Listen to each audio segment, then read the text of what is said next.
espiritual antes do irmão ligar aqui. Está vendo?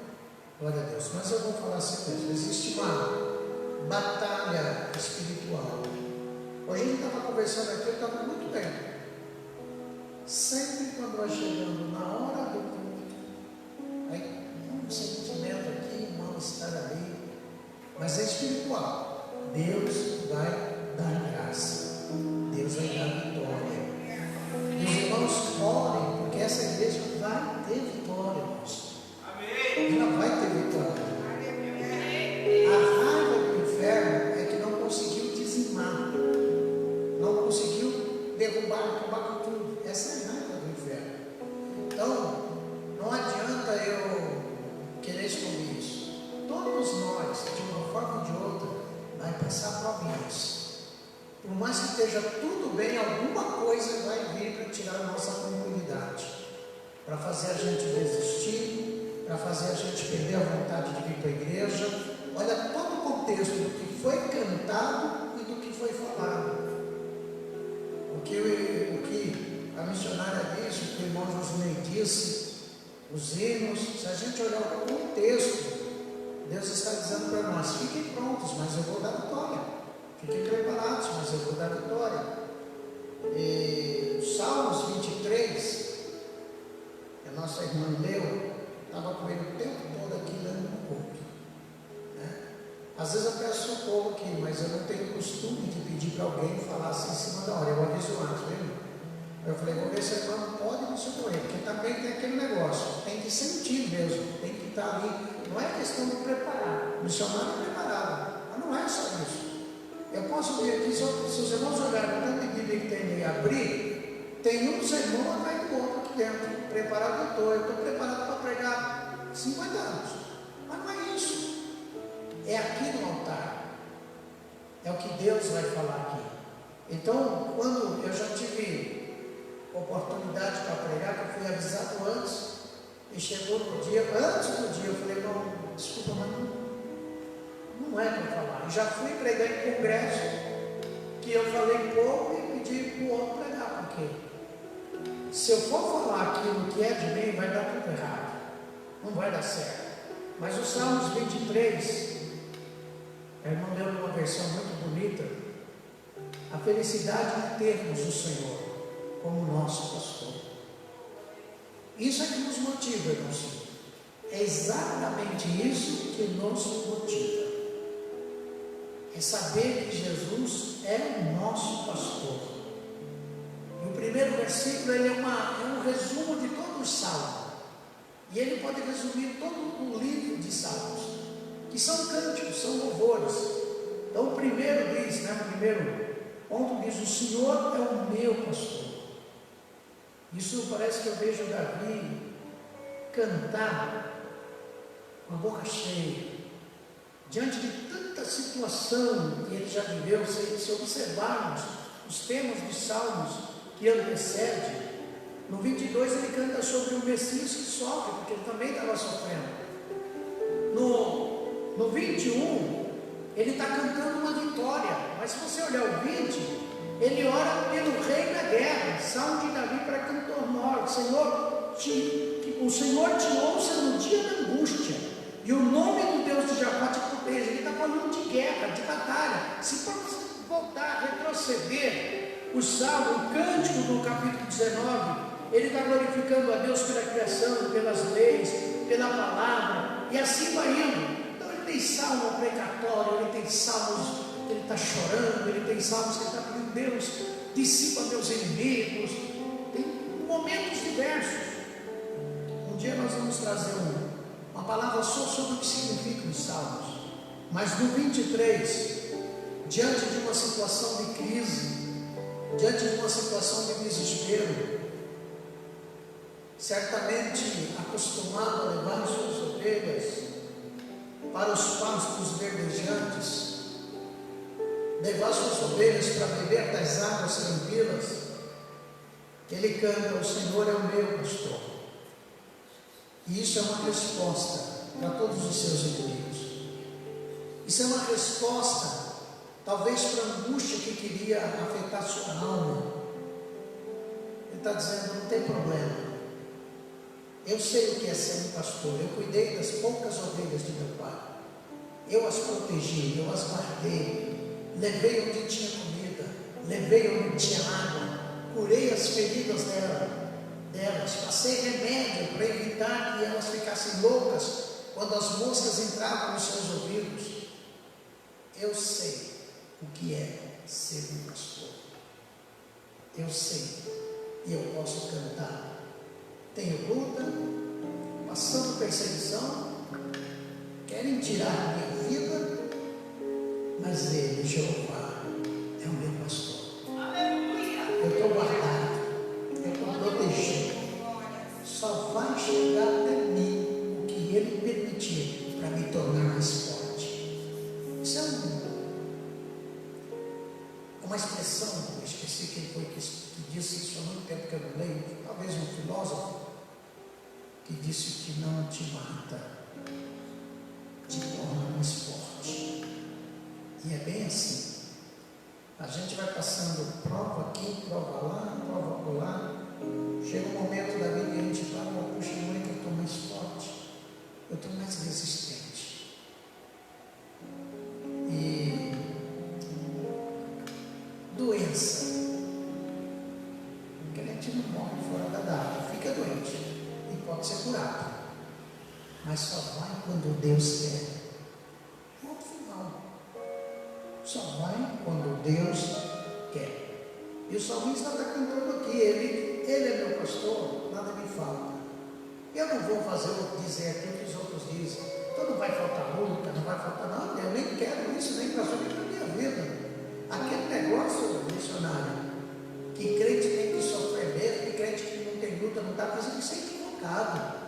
Jesus não chamou a gente para viver sofrendo, sem ter o que comer, sem ter casa para morar, viver só doente, e eu chegar aqui, Deus, obrigado que eu estou sofrendo, obrigado que eu só tenho prova, Deus, obrigado que eu só tenho dívida, obrigado porque ninguém gosta. Não, gente, isso é um pensamento equivocado. O salmista nem está cantando isso. A gente sabe pelo dia a dia da vida, a gente sabe por causa dos pecados dos nossos pais de Adão, e também das nossas falhas, dos nossos pecados, a gente enfrenta as consequências. Eu posso falar por mim, eu perdi 2 carros bons porque decisões erradas. A gente sofre decisões erradas. Hoje eu sou meio pesadinho porque eu não ia demais quando era novo. Eu chegava na casa da minha sogra, minha esposa até ficava olhando assim, tem mais aí?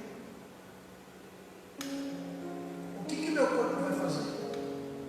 Vai reagir. Assim é também no mundo espiritual. Quem ora mais, quem consagra mais, quem faz mais a obra, não tem como não ser mais abençoado. Agora quem para de fazer, quem deixa, quem se acomoda, isso é o mundo espiritual. Também nem posso falar muito, precisa ter a visão de Deus completa disso. Mas a gente sabe, lá na parábola lá dos talentos, é muito claro, né? O que tinha 5 granjeou 5, o que tinha 2 granjeou 2, o que tinha 1 enterrou. Os 2 que granjearam ouviram essa, que linda essa frase: servo bom. Olha Jesus dizendo, mas tu é bom, hein? Eu gosto de você, tu é bom, porque eu gosto de pessoas boas, daquilo que é bom. Quem gosta? Mas não foi só isso, não. Isso é bom e servo fiel. Essa é a palavra de Jesus. E ele ainda diz assim: foste fiel no pouco, te dei 5, é pouco, mas você conseguiu mais 5. Quer saber? Eu vou te abençoar agora. Sobre o muito eu vou te colocar. Tá vendo? É prosperidade, Senhor. Eu não sou pregador de prosperidade. É prosperidade. Do que? Pode ser de bênção, de graça, de misericórdia. E tomara que seja também de casa, de carro, de dinheiro. A Bíblia diz que a riqueza não é do Senhor, mas o crente não se apega a isso, porque existe um Deus chamado Mamon. Se apegar, não é mal. Então, não é que a gente não é pregador de prosperidade, que a nossa vida não pode ser abençoada.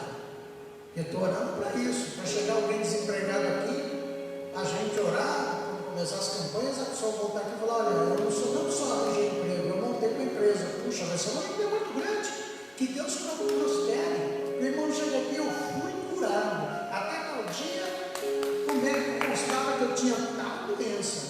Mas eu fui lá, não é o pastor não. Eu fui lá, está aqui o documento, eu estou curado. Para Deus fazer isso, é o caminho da nossa humildade, é o caminho da nossa. Irmão, eu sinto tanta presença de Deus. Ultimamente eu tenho sentido mais a presença de Deus. É o último culto, né, irmão Josué? A gente não conseguiu parar, os irmãos ficavam aí, embora, que maravilha. Então, hoje eu estou, se alguém fala assim, cara, aqui a gente só está a contar, irmão, é a missão de Deus, é graça, é vitória. É como cantor, você consiga, não é o volume de pessoas, não é a quantidade, é a qualidade.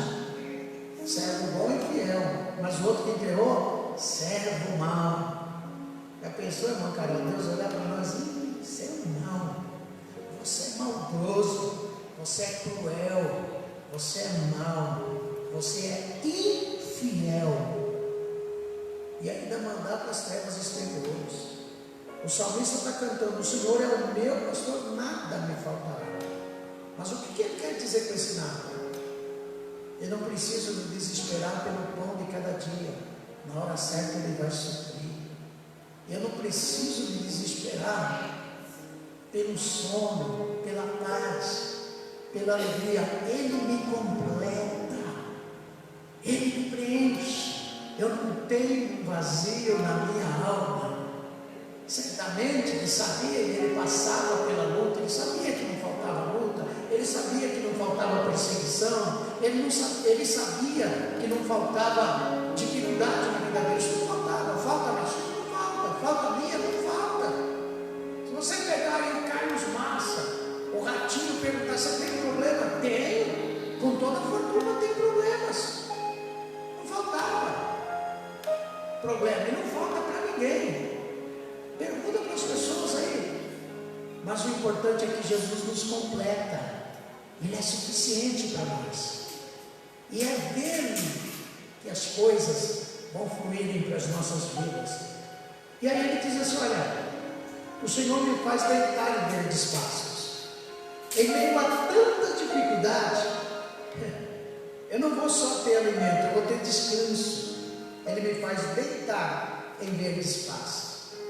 Eu vou estar feliz ali, porque além disso, apesar de toda a tempestade, de toda a turbulência, está no 2 aí, ele vai me levar a águas tranquilas.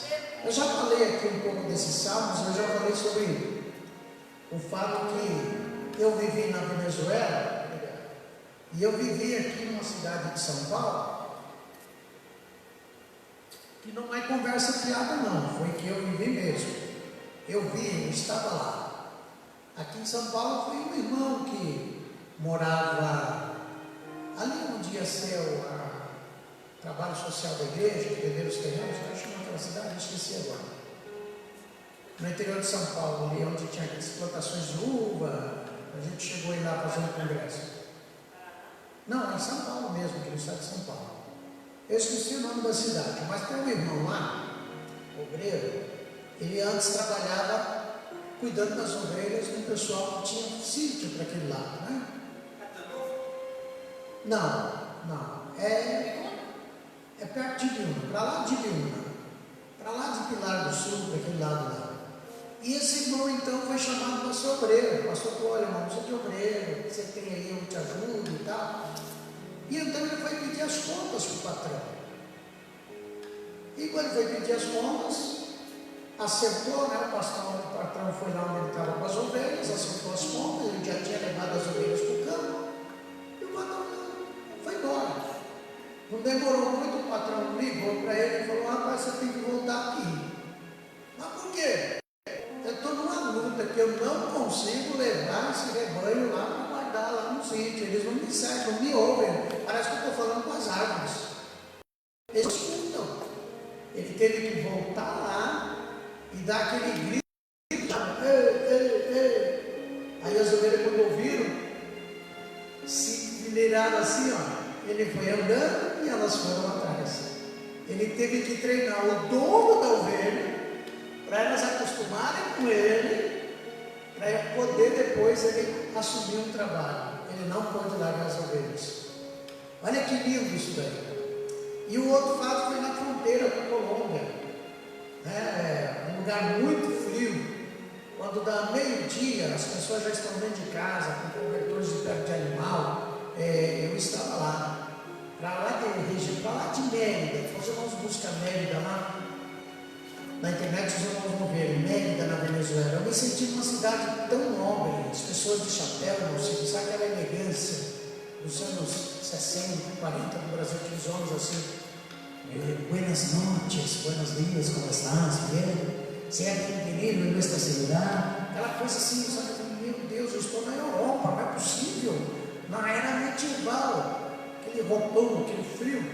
E então nós fomos para uma região que cuida de ovelhas, e ali então, quando deu 9 horas da manhã, começaram a chegar os rebanhos, chegou 4 rebanhos, com 4 pastores. O que eu achei lindo ali, foi que os rebanhos se misturavam, as ovelhas estão tomando água. Aí eu pergunto para a dona do hotel que a gente estava, né, um hotel rústico, de campo, é só para quem faz turismo desse tipo mesmo.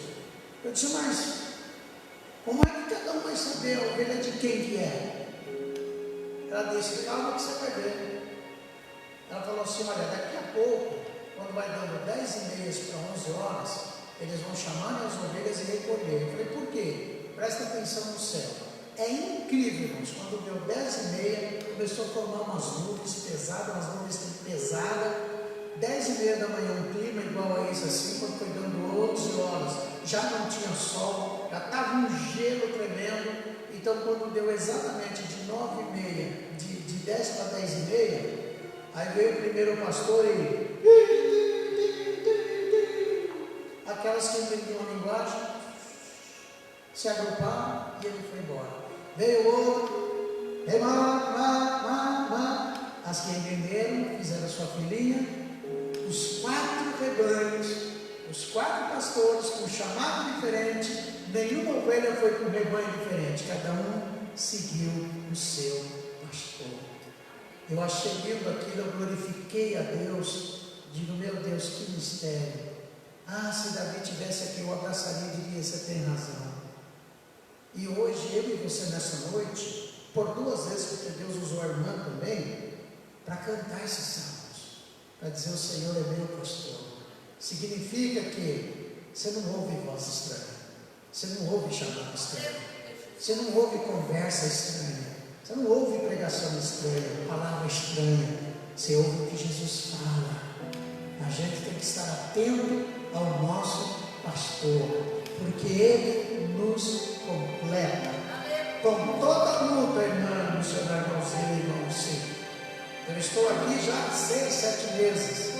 Eu venho vendo a luta de vocês, mas vocês estão aí, porque o Senhor completa, o Senhor vai dando vitória.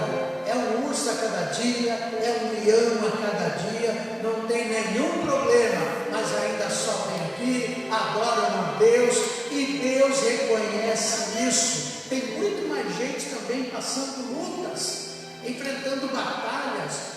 A gente tem conversado aí fora, tem visto a necessidade, mas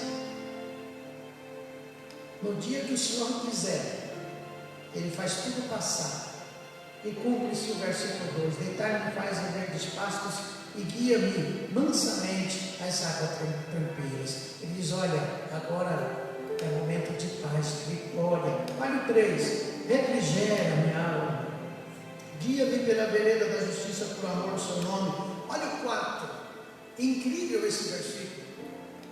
Ainda que eu andasse pelo vale da sombra da morte. Por que Davi canta isso aqui? Porque no momento da vida dele, quando Saul perseguia e colocou todos os soldados atrás dele, só tinha um lugar onde eles tinham medo de entrar, era esse vale. E Davi vai para os penhascos. O próprio irmão dele chega lá para matar, Davi está lá escondido. Ele diz, ainda que eu seja obrigado, que ninguém quer andar no vale daquele, sabendo que vai morrer. Ele diz, ainda que a situação me force, ainda que a circunstância me leve pelo vale da sombra da morte, ainda que eu saiba que ali eu corro risco de morrer, não tem problema, eu não vou temer mal algum, porque tu, Senhor, tu, meu pastor, está comigo, a tua vara, o teu cajado me consola. Aleluia! Oh, glória a Deus! É triunfo. O versículo 5 é um triunfo muito grande. Ele diz assim: Senhor, olha como ele fala de perseguição, de luta. O que tem aqui, irmão, preparado, eu nem vou falar hoje, vamos ficar com o texto aqui. Tem outra pregação pronta aqui para esses sábados, que tem umas coisas muito importantes, mas Deus só quer isso aqui, irmão. Eu não vou entrar na outra parte, não. Só no que Deus quer hoje. Isso é o que está acontecendo aqui nessa igreja. Eu venho preparado. Se você pegar essa Bíblia, está cheia de coisa preparada. Mas chega aqui e Deus diz: você não vai falar nada disso, você não vai falar nada. O que eu vou pôr na tua boca, exatamente isso, é palavra profética, viu? Palavra profética. Olha como o 5 é um triunfo.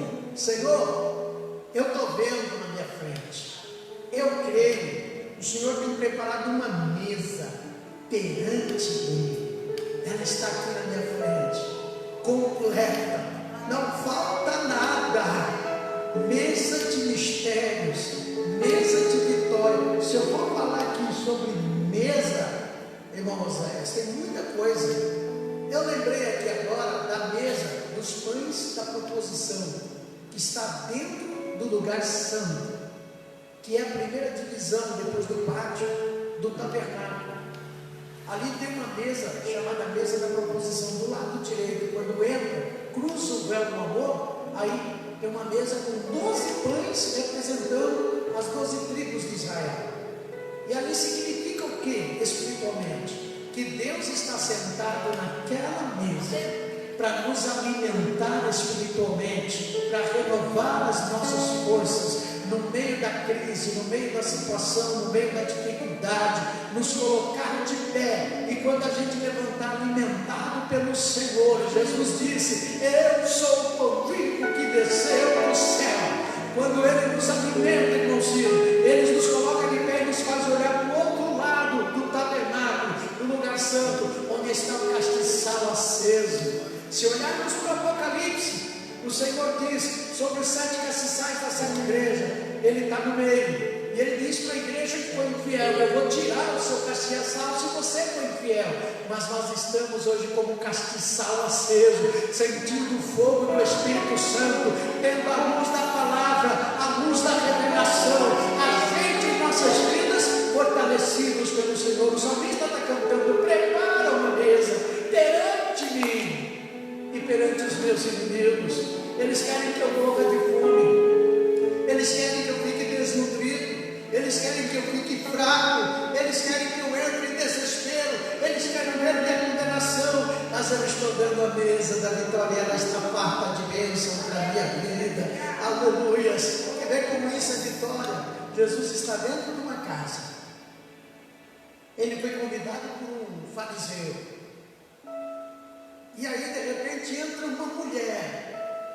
As mesas naquela época, 80 centímetros do chão, colocava-se uma almofada, tipo uma almofada, um tapete para sentar. Eles sentavam meio que escorrendo aqui no cotovelo e ali conversavam ali comigo. Essa mulher, sem ser convidada, ela entra com um vaso de alabastro. E assim Jesus está à mesa sentado. E ela começa então a chorar. E ela chora, ela molha os pés de Jesus com suas lágrimas.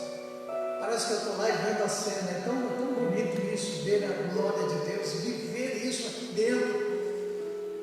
Enquanto ela chora, ela começa a enxugar os pés de Jesus com seus cabelos. Ela tinha um unguento muito caro. Ela quebra o vaso. Enquanto ela unge os pés do Senhor, enquanto ela unge o Senhor, ela beija o Senhor. Que coisa tremenda, que coisa tremenda. E se olharmos em outro contexto, tem uma bacia de água, tem uma toalha. Então aquele dono da festa que convidou Jesus começa a questionar, começa a dizer no seu coração: Se ele fosse profeta, ele sabia quem e qual é essa mulher que está no pé dele, beijando, ungindo, fazendo todo esse negócio. Mas Jesus, que conhece os corações, diz assim: Simão, vê essa mulher? Eu entrei na tua casa, tu não me ungiu, tu não me recebeu como nós como santo. Eu entrei na tua casa, Simão, tu não me beijou na face. Mas essa mulher, Senhor, você que é o anfitrião, que deveria me receber como se recebe um verdadeiro judeu, um patriota, você sabe a cultura, você conhece, você me convidou para a tua casa, Senhor. Agora você veio reclamar desta mulher que com suas lágrimas lava os meus pés. E quando você, Simão, deveria ter colocado uma bacia com água para mim lavar os meus pés, essa mulher enxuga com seus cabelos, porque você, Simão, não pôs uma toalha para mim enxugar os pés. E não é só isso, Simão. Você sabe, Simão, que quando o convidado chega, se oferece o azeite para tirar o aspecto de cansaço, para melhorar o azeite aromático, para se assentar na mesa, mas nem isso. Mas ela ungiu. E tem mais, Senhor, ela não para de me beijar. Aquele dono da festa, da casa, deveria ter recebido Jesus com azeite, com água, com toalha e com beijos. São as 4 ferramentas de um verdadeiro adorador: a presença do Espírito Santo, a água, o poder da palavra, a toalha, a graça de Cristo, que acoberta todos os nossos defeitos e nos limpa, nos purifica de todo pecado. O beijo, a comunhão do crente com o Senhor. Como é que eu estou cultuando meu pastor aqui hoje? Como é que eu estou adorando? Por mais que eu não chore, mas eu tenho quebrantamento ao ponto de minha alma chorar. Será que eu tenho beijado com meu glória a Deus, com meu aleluia? Será que eu tenho sentido a toalha da graça, da misericórdia sobre a minha vida? Será? Olha o que o salmista canta: prepara-se uma mesa. Aquela mulher saiu dali transformada, porque o pastor dela mudou a história da vida dela. Então, quando a gente vem à presença de Cristo, quando a gente adentra uma igreja que sabe que Cristo está ali, pode sentar na mesa, pode abrir o coração, pode se derramar aos pés dele, porque certamente a vitória virá. E não para só aí. Davi está cercado de inimigos. Talvez você não tenha inimigos pessoais, mas tem situações que se tornam inimigas, surpresas desagradáveis. Você diz: meu Deus, mas agora eu pensava que ia ser desse jeito e não foi, eu pensava que ia ser de outro jeito, está sendo diferente, eu não esperava esse golpe, eu não esperava esse momento. São situações que se tornam inimigas da gente, pessoas que criam situações. Mas o salmista está cantando: Senhor, preparas uma mesa perante mim, mas não me esconda dos meus inimigos. Eles precisam ver essa mesa, eles precisam ver que eu não estou acabado, eles precisam ver que eu não estou derrotado, eles precisam ver que eu não estou caído, eles precisam ver que eu ainda não perdi a fé, que eu não perdi a esperança, porque eu creio na mesa que o Senhor prepara. E quem sabe Deus nos trouxe aqui porque Ele tem uma mesa para cada um de nós, diferente, porque cada um tem uma prova, cada um tem uma situação. Não é a igreja, irmãozinho, não é o pastor Osmar, não é o Fernando, Moisés, o Alex, não, é o Senhor, o nosso pastor. É Ele quem prepara, é Ele que tem o poder, é Ele que tem a autoridade, é Ele que é o Senhor dos senhores. E pela fé eu posso dizer isto: a mesa dele está posta diante de nós, porque nós não estamos aqui nos pés de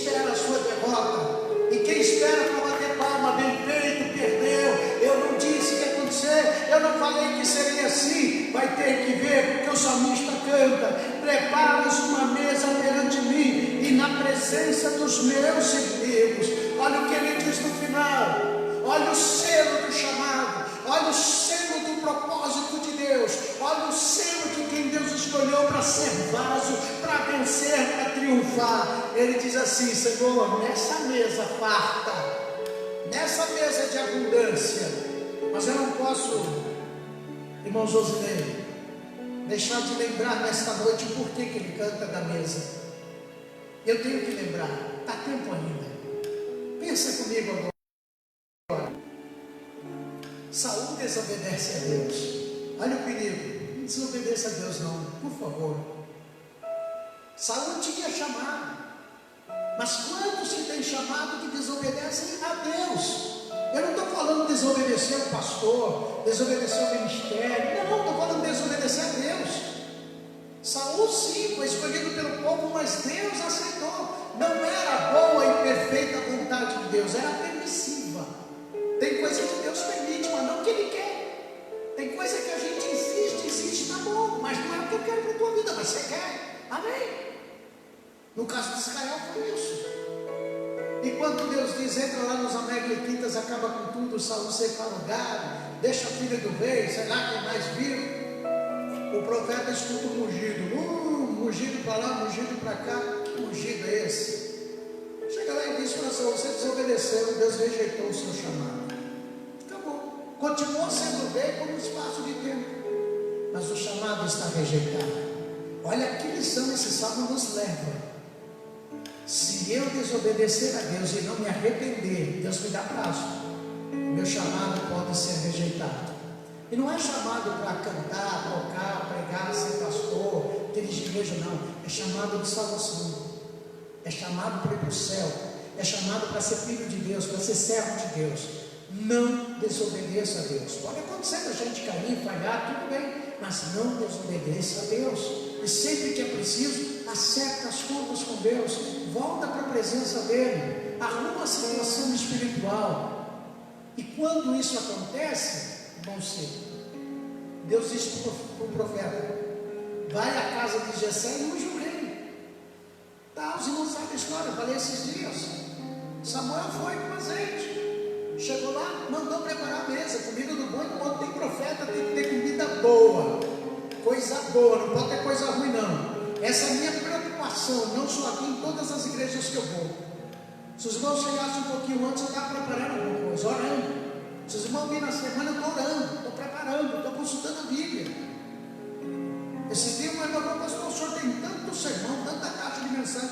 O senhor, quando vai pregando assim, prepara, irmã, tem que começar tudo de novo.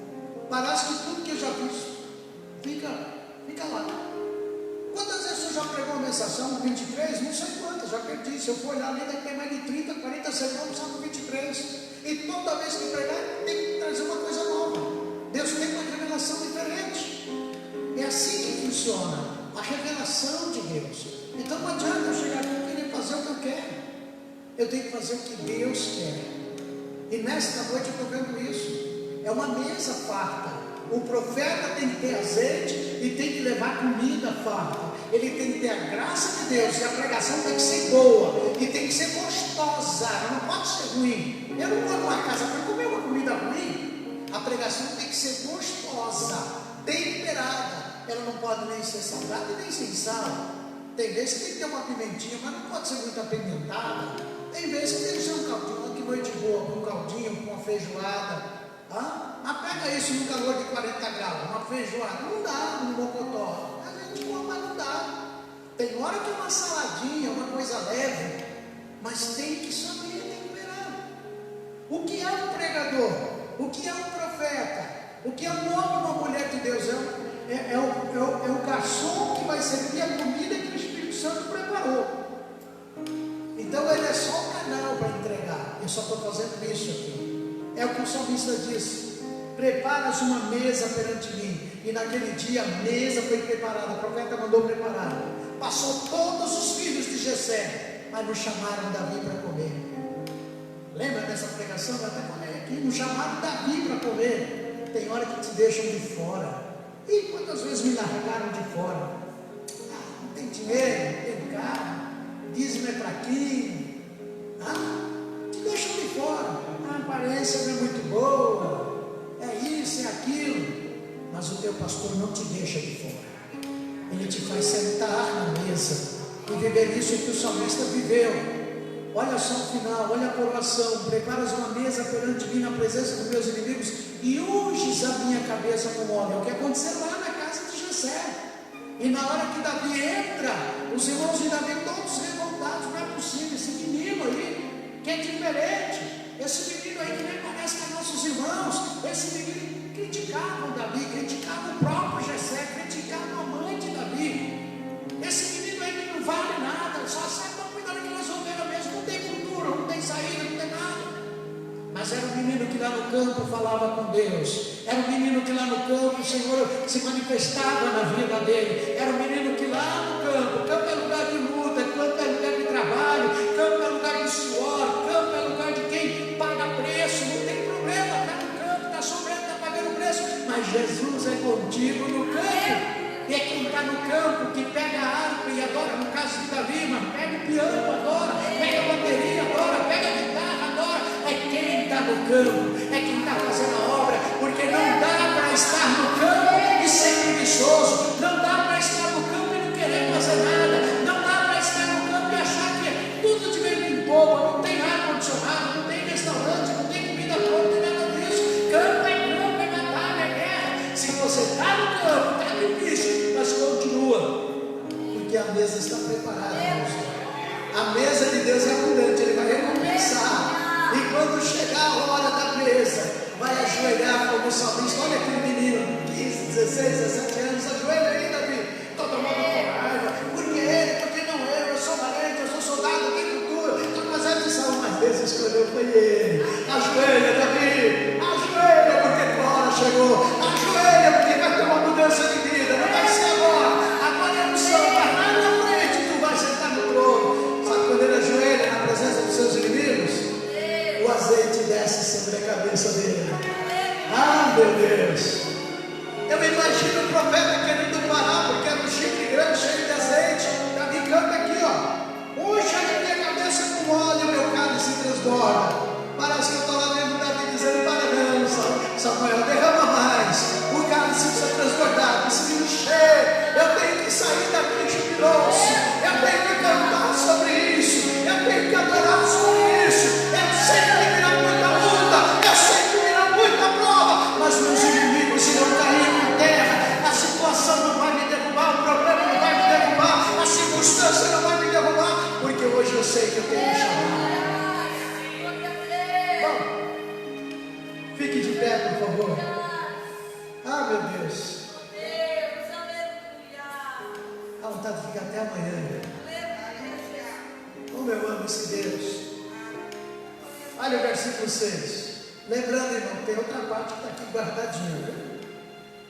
Porque nesses salmos aqui, irmão Carol, tem a revelação dos 7 nomes de Deus. Mas eu vou falar aqui hoje, vai até 1h da manhã. Então é bom que hoje a gente come um prato, outra semana outra, aí tá bem, é assim. Mas olha o versículo 6. Isso derruba qualquer falador, qualquer perseguidor. Versículo 6. Ele canta. Oh, meu Deus, queria lá estar ouvindo o tom dessa canção, ouvindo a voz de Davi, como ele tocava e cantava. Ele está dizendo assim, ó, certamente. Ele está dizendo assim, eu acredito. Esse certamente é isso. Eu creio. Ele está dizendo assim, nada vai impedir, nada vai estragar. A minha fé está firmada aí. Olha o que ele crê. Se você perguntasse, ô Davi, certamente o quê? Que a bondade e a misericórdia me seguirão, aleluia, todos os dias da minha vida. Quer ver uma coisa? Vem aqui, meu esposo, vem aqui, ó. Vem aqui, Alex. Vem aqui, vem aqui, vem aqui. Rapidinho, rapidinho. Não, vem para lá. Quer ver uma coisa? Vem cá, meu cara. Vem cá. É você. Olha lá o Davi. Cheio de luta e de prova, passando problema. Mas exatamente acredita. Então a irmã Carol vai andando, meu cara. Vai andando. Olha, ó, o Davi. Vai, Alex. Você é a bondade de Deus. Vai atrás dela.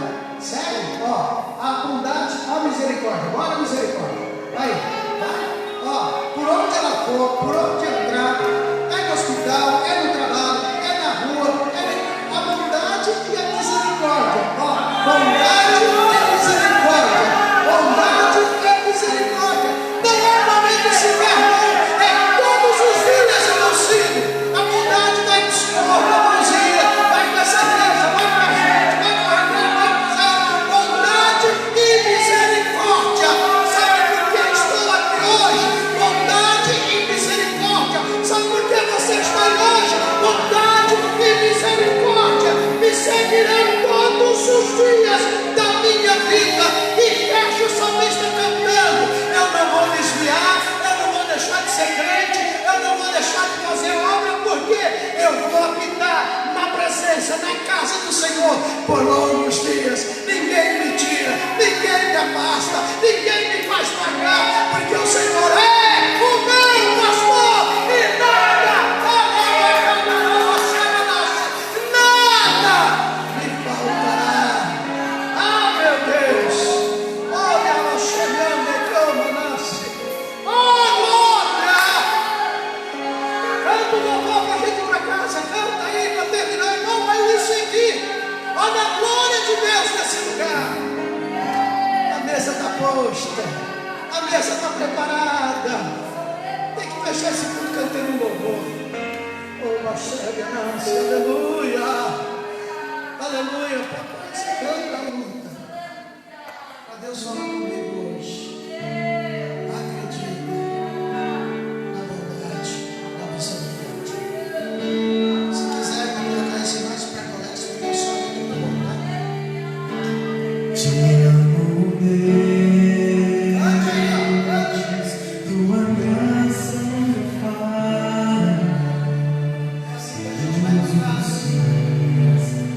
eu estou em teu coração. Oh, que maravilha.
Assim como também, querido irmão Abimael, continue abençoando, continue restaurando a saúde das crianças que estão enfermas, da graça, e nos dê uma noite de sono e uma semana segura. Nós esperamos a tua presença, em nome de Jesus.